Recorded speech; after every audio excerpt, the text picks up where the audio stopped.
Power star, trending star, jail star. और एक बात करें कि जो लोग कहते हैं कि जातिवाद का गाना वायरल होता है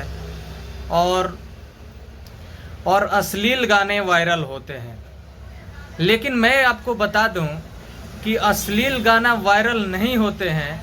अगर आप अच्छे से गाना जानते हैं और उसको अच्छे से शूट करना चाहते हैं तो साफ सुथरा गाना भी वायरल होता है।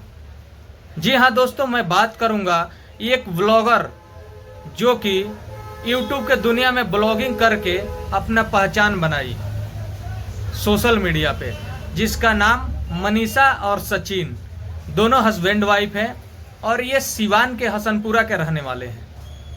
आज इनका गाना एक वायरल होता है जिस गाना के नाम है बहना मिलने आऊँगा, और मात्र 10 घंटे में ये गाना ट्रेंड करने लगता है और 7 नंबर पर ट्रेंड करने लगता है। लेकिन मैं अभी जो वीडियो बना रहा हूँ, अभी मात्र 22 घंटे हुए हैं इस गाने को और 4थे नंबर पे ये गाना ट्रेंड कर रहा है। तो जो लोग कहते हैं कि अश्लील गाने से लोग स्टार बन जाते हैं, वो लोग कान खोल के सुन लें और आंख फाड़ के देख लें कि मनीषा और सचिन ने जिस गाने को बनाया है, लाजवाब ये गाना है। और इसको आप कहीं भी सुन सकते हैं, अपने फैमिली के साथ, अपने परिवार के साथ, कहीं भी कभी भी इस गाने को सुन सकते हैं। रक्षाबंधन पे ये तो अश्लील गाना गाने वालों, एक बार कान खोल के सुन लो और आंख फाड़ के देख लो।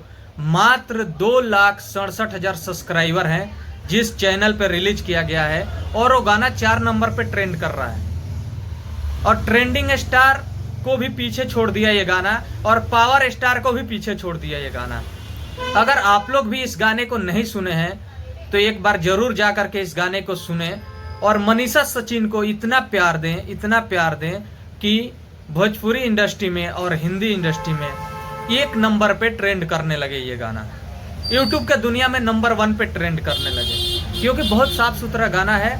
और मैं धन्यवाद देना चाहता हूँ मनीषा सचिन को, जो कि ब्लॉगिंग करके अपना यूट्यूब के दुनिया में, सोशल मीडिया पे पहचान बनाया और आज एक साफ सुथरा गाना लेकर के आया, जो कि गाना बहुत ही कम समय में ट्रेंड करने लगा।